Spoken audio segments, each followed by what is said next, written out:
Okay, time for something a little bit different. Not to like really interested in doing this kind of stuff, but I am so excited that it's finally here. I thought I'd go ahead and open up my mothership boxes right here.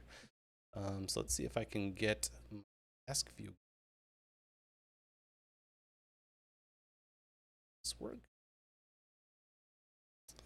close.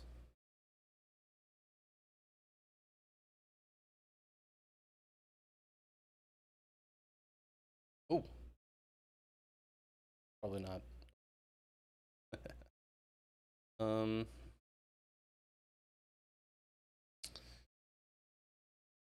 I guess this kind of works. It looks a little stretchy to me.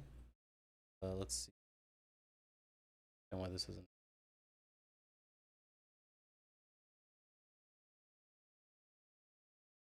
Give any manual control after it.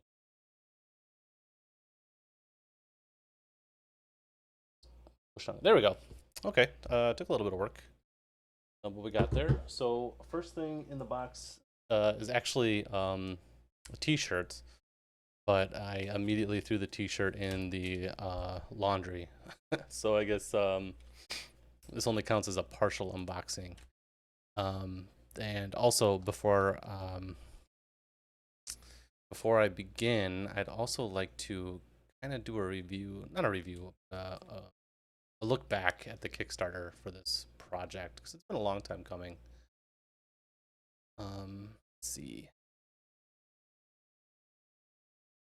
Suspense is probably killing anybody who would. But I think it's important to note that this project launched several years ago. I don't actually see where it says. Like 2 years ago. And try. No, on the page, I don't actually see where it says when the project closed. It was about 2 years ago and collected around just over $1.4 million, which I think is incredible. However, I also think it's worth noting how delayed this project is. And in my personal opinion, not only was it delayed, but um, I think there are some, I'll call them learning opportunities from the project in as far as things as simple as like monthly updates and um, how sporadic they were. Closed in November 2021. Sporadic's not the right word, but there were a couple of missed updates, and I also think some of the updates were pretty lacking in content. And if I'm not mistaken, we are still waiting on like official final PDFs, which has me with some concerns about the contents of the boxes. They're right over there. Um, like, are we gonna see like typos or things like that? But I don't want to bury the lead here. Mothership, and now you're just looking at my hand. Mothership is a favorite game of mine. I can count on one hand. How do I want to say this? I've had experiences playing Mothership that will be even like first zero edition, they're calling it, or then moving on to like first edition playtest material. Um, uh, um, I have memories of playing with people that are going to last me, um, I think, for the rest of my life.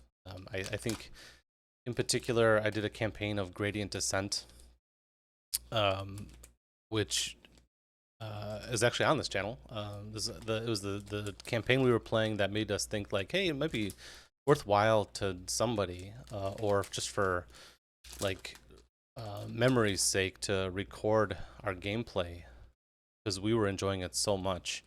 And now being able to go back and look at some of our play going through Gradient Descent is, I'm super glad. I listened to my friends, and that voice in my head that said like, "Hey, it's no big deal to just uh, turn on OBS and hit the record button um, while you're playing this game, because these are memories that you're going to want to hold on to forever." So I have Mothership to thank for that. 5 minutes in, and I haven't even looked at the box yet. Okay, let's get to it. The T-shirt, it looks cool. It's in the wash.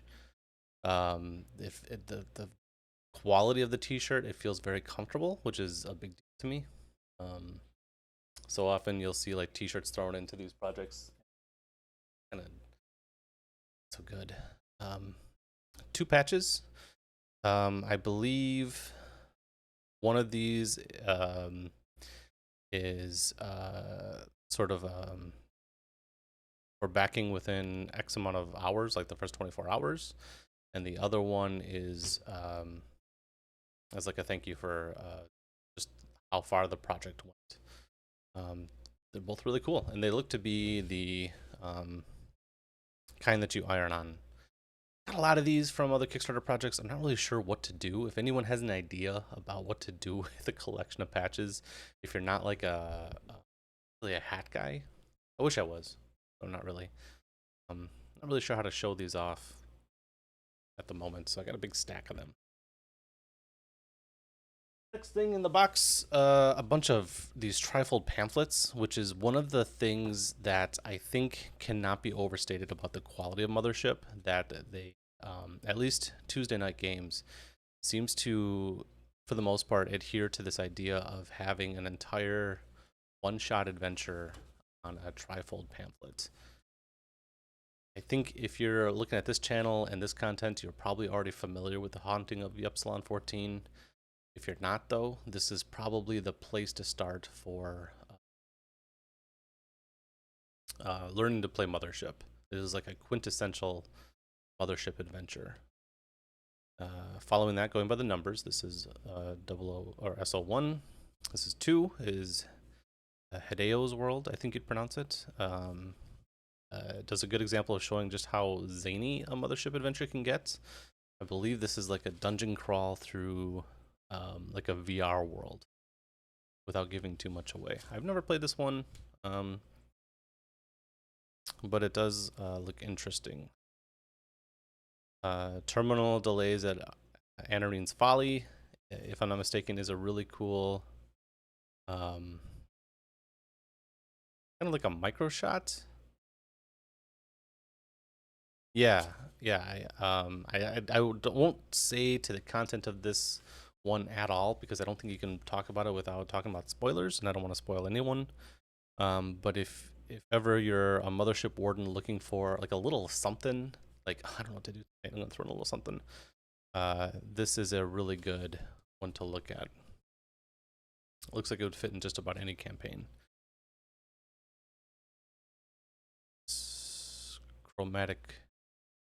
Chromatic transference. I'm not familiar with at all, but from just folding through it, looks like it's another really straightforward kind of Mothership. I'll call it a dungeon crawl. So it's piece by piece. I believe this one has like a little bit of a mystery, a whodunit mystery going for it. Popular. Crinoambulism. Crinoambulism. I don't know anything about this one. It's new. Any dates on these? I want to look see. The Hacker's Handbook, I think, is a 0 edition crossover and is everything you need in order to add like robust hacking rules and like computer networks and stuff like that to your Mothership campaign. And I think it goes as far as adding like maybe new skills or like a new class or something like that, or at least. Mm-hmm. Here's a loadout table, so I think I'm right. You can play like a dedicated hacking character. And a conversion kit, which is handy because I don't think it's very difficult to convert content from 0 edition to 1st edition, but I've I've referenced this a couple times, and it makes it even more easy.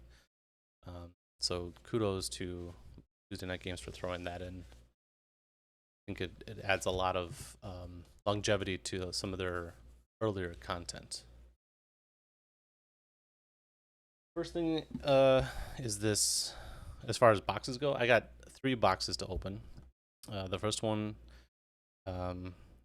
is Warden Containment System. It feels empty. I think I've heard a lot of chatter. A lot of people talking about like, what's up with this empty box? What am I supposed to do with it? People are saying it's actually not.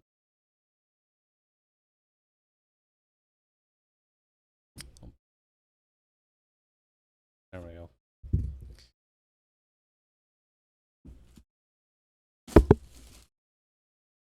Yeah, there's something in there. Oops. Kerplop.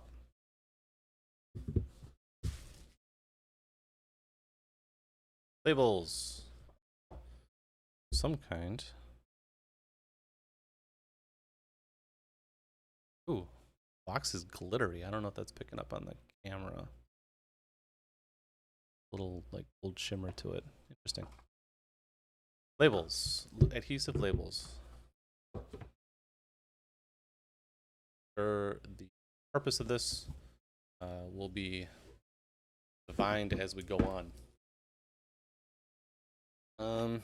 Okay, next this is the core set for Mothership. Good size, really good heft. And this, I think if you were like, if you didn't know what Mothership was and you saw this at like a store, picked it up, you'd probably think a lot of good stuff in here. Love the size of the box.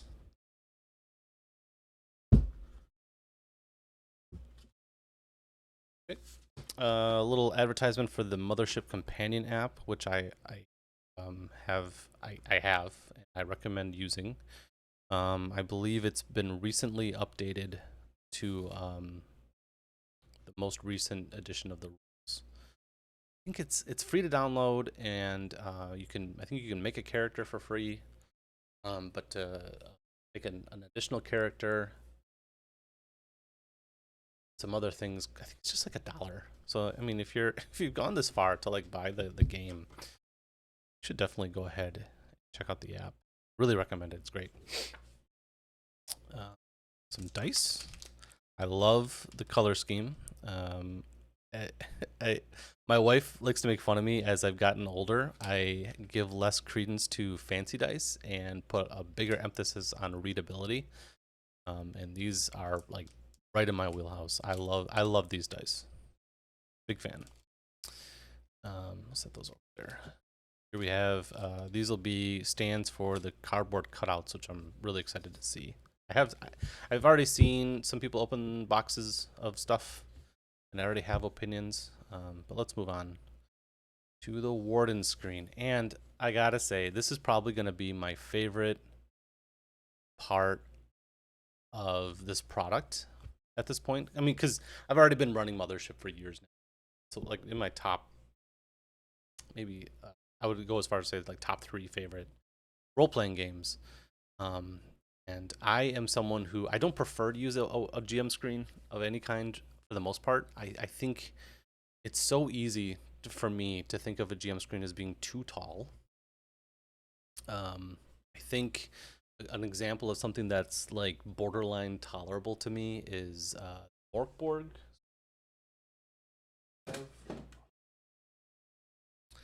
which is the same size. But Morkborg and Shadow Dark would be my other example. Is set up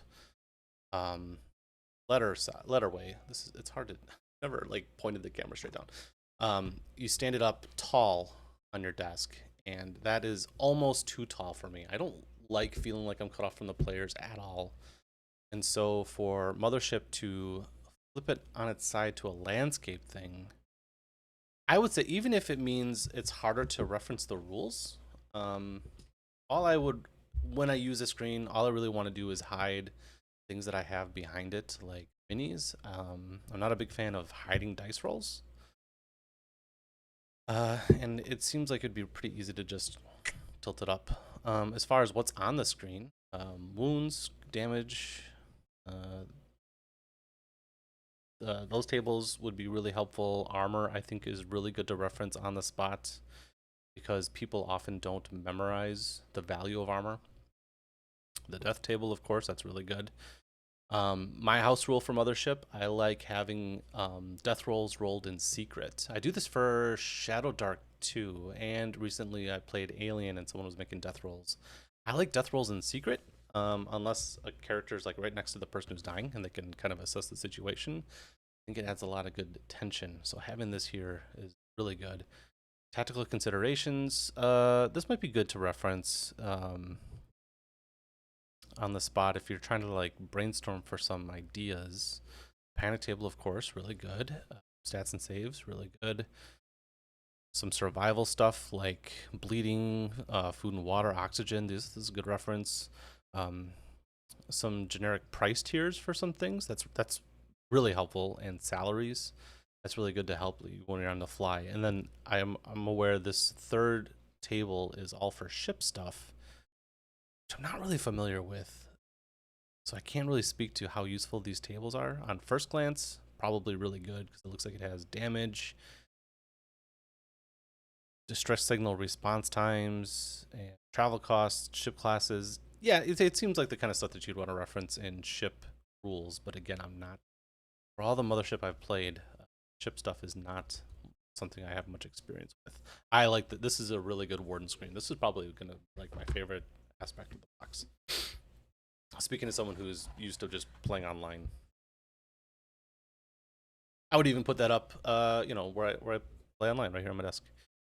I'm not gonna try to open spots. This is a poster for ship stuff. Yep. So it's kind of like a ship battle mat for measuring distances and stuff like that. Cool. And on the flip side, looks like an upside down, a right side up, station map. Cool. Couldn't hurt. Yeah, neat. These are kind of always hard to like keep in a good condition though if you actually use them. I would like to see. I wonder if like if you really love ship, using like a ship reference thing like this, if it would behoove you to just get the graphic printed on like a neoprene mat. Yeah, yeah. I wonder because I these folded poster things don't seem to like, but it's there. Here we get to the cutouts. In general, I like them. I've seen them before in other pictures and videos and stuff like that, so I kind of know what to expect. I think these tokens do a good job of representing given players. I think these monsters are kind of specific, but I'm going to guess that they show up in some specific content down the line. And it's nice to have two ships, although it's always two. And I wonder if it'd be a problem to be like, oh, this one is actually like a different. Uh, Um, I would describe this as a really good start to a collection. Okay, the rule books. I think one thing that I don't see enough people talking about is like flip throughs and openings of these boxes is how good this material smells. It's kind of weird to say that, but I'm a sucker for fresh printed material. Good. Yeah, but I am interested to know because there's been some revisions on these rule books, and I'm hopeful that These zines are like the latest print. But anyway, yeah. So first is the player survival guide, which is the player-facing material. It has rules for making characters and the rules that player characters sort of adhere to. Yeah, everything a player would need would be in this book. Because I backed the mega bundle and I have 2 copies now, I wonder if it would behoove me to get this one like spiral bound, make it easier to flip through at the table. Something to think about. After that comes the Warden's Operation Manual, which I think I really hope as Mothership gains in popularity now, I really hope that the Warden's Operation Manual gets its deserved recognition for being a really good. I wish I had a better word to use. A really just stellar example of walking a game master or warden in this case on how to run this game. It is really it's facing towards somebody who's never um, run a game before of any kind. Maybe someone who's run like 5th edition before and is trying something different. Um, and does a really fantastic job of explaining what Mothership gameplay, at least on the box, should be like.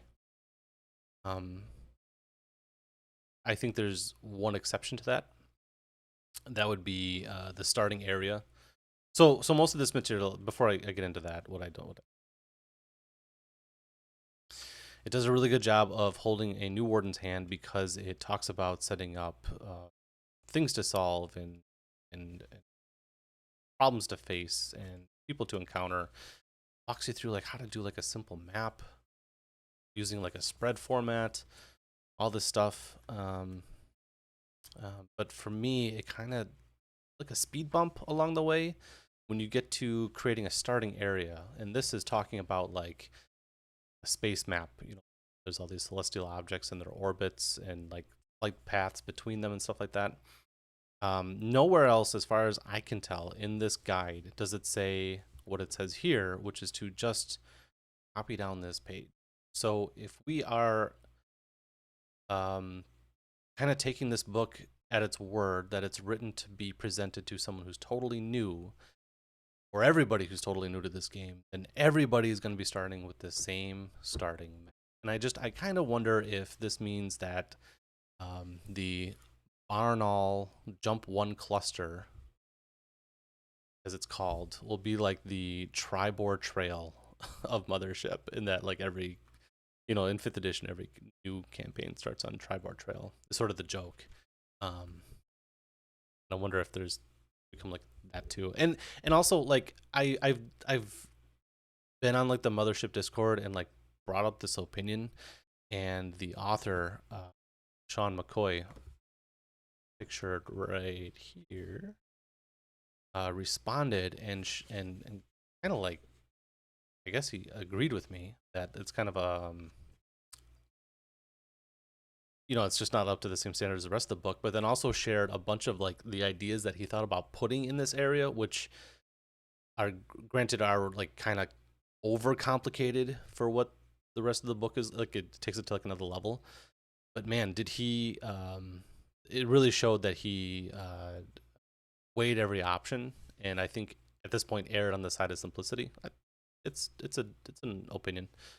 Um but there are some really cool ideas out there by the author for other ways to create a starting area, which I really hope see the light of day. So I guess I don't want to end on this uh, like talking about the Warden's Operation Manual on a low note, but rather on I want to get my hope across. I want to convey that I am hopeful that the other really good ideas that they have for creating um, space areas see the light of day. Really hopeful. Because there's, like I think the most common thing you'll see out there is like doing like a drop table or something like that, or like using online random generators. But they really shot for some other pretty radical ideas.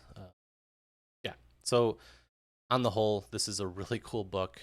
one little speed bump that I don't. I think I've talked more about it than, and a lot of potential for the Shipbreaker's Toolkit. Again, I'm not super familiar with ship rules. That's never really come up. It feels like the kind of thing that's like not at all important in a campaign until all of a sudden it is, which is fine. But one thing that I do understand is that like ships don't have like hit points so much as they just accrue what's called mega damage, and it's sort of like a like death by a thousand cuts because every point of damage you take shows up on this table, and all these things further inhibit the ship's functionality. So it's just like a series of catastrophes, and also mega damage can show up. I mean, just outside of ship combat, like just sort of happen, and they talk about how ships that parties start with will have maintenance issues, and there's like these really cool tables for like some really interesting different ideas that I think a clever warden could take almost any of these things and spin it, if not into like its own story arc, but definitely like a focal point that the party needs to address over a series of sessions and stuff like that. There's a lot of potential here. The unconfirmed contact report is basically like a mothership bestiary. I have refrained from reading any previews and stuff like included in here because I really want to just sit down and read it. So I understand just from browsing the art that there's some really wacky stuff in here. I'm looking forward to looking that over. Then we get to another bug hunt, which is a starting campaign. I believe it's like 5 stories that work together to tell a whole story. The first one of which has been available for a while. It's been available long enough that I actually ran this one called The Signal. This Distress Signals. I've run this one at Gen Con last year to great success. It's I think it's giving the Epsilon 14 a run for its money on how to start introducing Mothership to your table if they've never heard of it. Yeah. Okay, so that is the core set.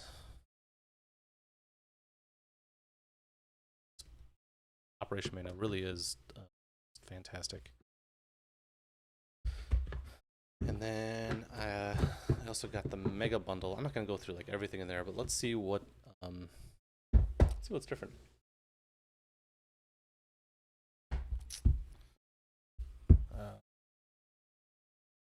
This box is embossed, so like not only is that like really cool gold artwork, I mean cool to look at, but it's also embossed on the box. Let's see.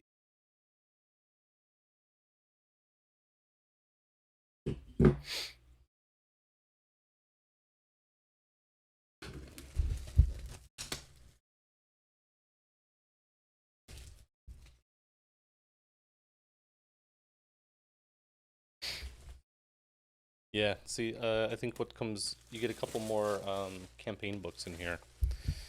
Dead Planet, A Pound of Flesh, and like I talked about before, Gradient Descent.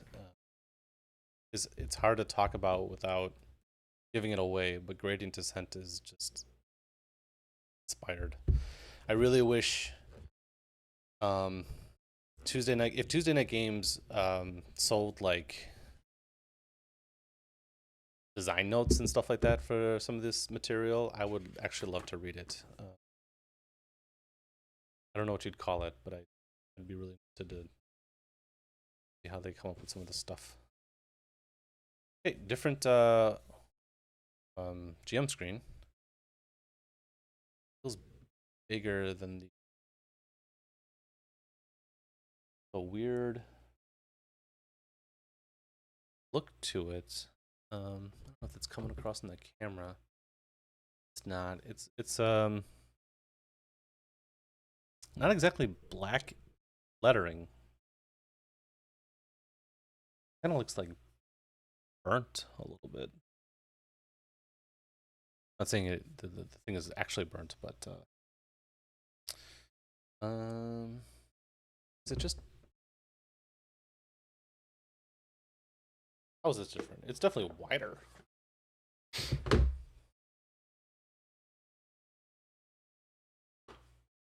Going out. It's so full of way bigger. Like twice the size. Interesting. Okay. And then it does have a couple more. Yeah, here's some quick stats for stuff. Interesting. Okay, so it's a little bit more robust of a screen. Not too. It'd be a little too big for me. That's only because the 4-box screen is just like right in my sweet spot. Okay. What's different? I see quick stats right here. There's a range table. I think the other one like ran ranges like across the bottom or something like that. A couple more inspirational stuff for making up stories on the fly, like puzzles and clues. They call them leads, but a couple more financial stuff and random locations on the space travel panel. Neat. Oh, wow. I didn't even see that when I opened. Survive, solve, save. There's been quite a few people that I've run Mothership for, and they will directly reference the mantra of survive, solve, save. Range band thing, it's folded up a little bit simply than the core box one, but otherwise looks the same. Might have more to it. Cutouts are down to 1 page instead of 2, but otherwise look the same. Player survival guide, operation manual, shipbreaker toolkit, contact reports, another bug hunt. Here we go.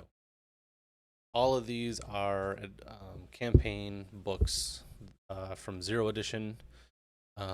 Broadly speaking, Dead Planet is a planetary. It's not really a planet. It's like a moon that the party gets marooned on.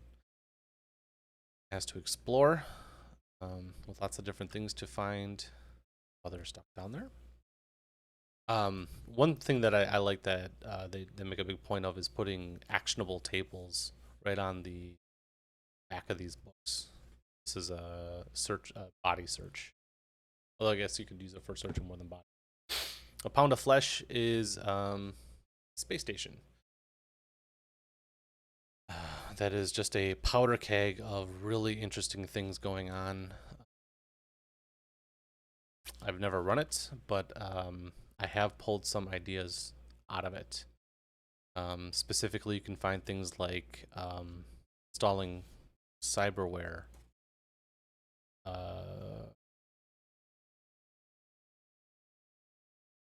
body upgrades, and stuff like that for characters. So even if you're not looking to run space station, other ship campaign, this one is worth looking at for some ideas. Again, gradient descent.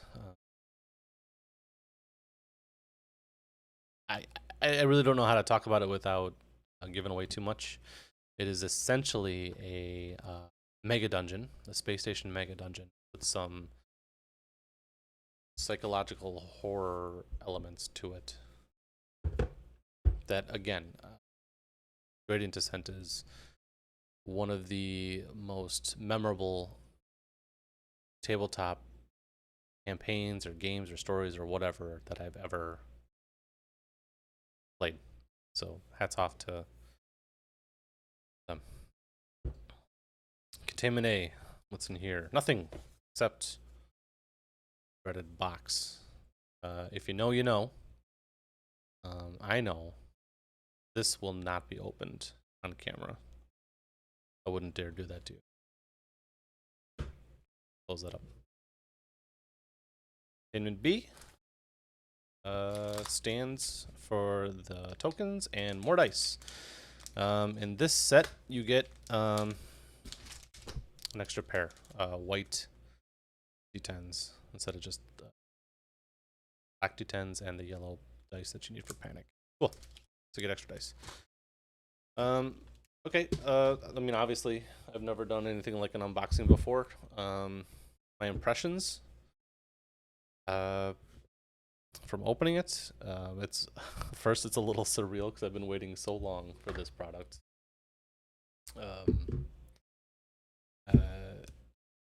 People's like, personally speaking, my life has changed since I backed the product, and we finally got here, which I think is really interesting to think about. Kind of recalls that I don't know if that one episode like towards the end of The Office, like one of the later seasons, where there's like that helium balloon is finally coming down. And there's that moment where people talk about like where they were with their lives when it first went up there and like where they are now. How just some people it's good, some people it's bad, but for everyone it's kind of surreal. And I can sympathize with that scene looking at this. In terms of Deluxe Edition Vice, the core set, I almost kind of prefer the core set. Like, if anyone is out there like, oh, which one should I get? Obviously, you're gonna get more material with the collector's edition, and if you're a collector, you know, like the Deluxe set, all is the way to go. But the core set is probably the one that would come with me to like Gen Con this year. I think the screen is just a little bit more applicable for my needs. Obviously, it's more travel friendly. I don't have the benefit of game nights at my house. I go somewhere else, so this is a little bit more carryable. I'd say unless you know what you're going, like unless you're like already a fan of Mothership or whatever, in which case go for the Deluxe. If you're just trying it out or getting into it, get the core set and don't worry about the FOMO. Don't worry about missing out on like the included adventures. First off, you can just get them, and second of all, you can get them online. I mean, like the PDFs, which makes them extremely usable. And you do well with like the core set and some of these. You're off and running. You're good to go. Yeah, so that's my opinion. I'm not sure what else there is to say. It's finally here. That's exciting. Anyway, if you made it this far, thanks for watching. Again, doing things like an unboxing isn't really what I'm interested in recording, but I think Mothership deserves an exception just because it's so dear to me. There's a sentimental attachment for me to this game, so hoping I can share some of my, I guess, some of the joy I'm having in that it's finally here. And yeah. Anyway, thanks for watching, and see you next time.